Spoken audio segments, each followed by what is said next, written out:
Welcome to our channel. Today we how to withdraw job leads from CareerBuilder into spreadsheets, beginner guide step by step clearly.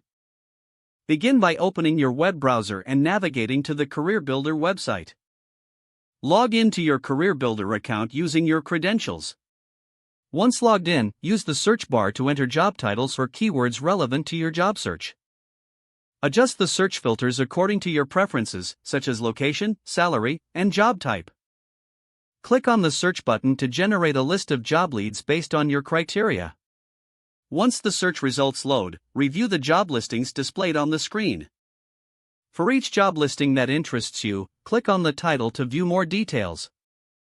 In the Job Details view, take note of the key information you want to extract, such as job title, company name, location, and application link. Open a spreadsheet application, like Microsoft Excel or Google Sheets.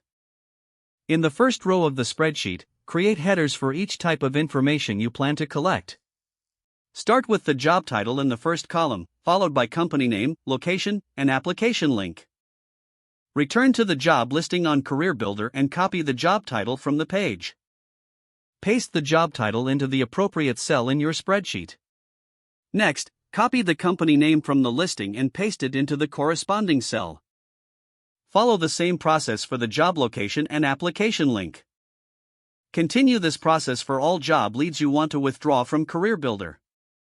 As you gather information, make sure to format your spreadsheet for better readability. You may also want to add additional columns for notes or application status.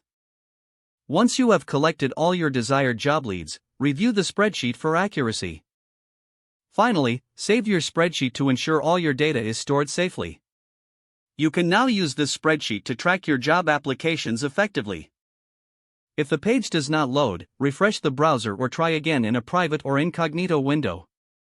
Make sure you are using the correct email address, then retype it carefully to avoid small typos. If your password is not accepted, use the reset option and create a new strong password you can remember. Check your spam folder for verification or security emails, then complete any requested confirmation steps. Enable two-factor authentication if available to improve account security and reduce unauthorized access risk. After signing in, review your profile details so your contact information and settings are accurate and current. If you see an error message, note it down and try again after restarting your device and internet connection. Don't forget to like this video and subscribe to our channel for more step-by-step tech guides.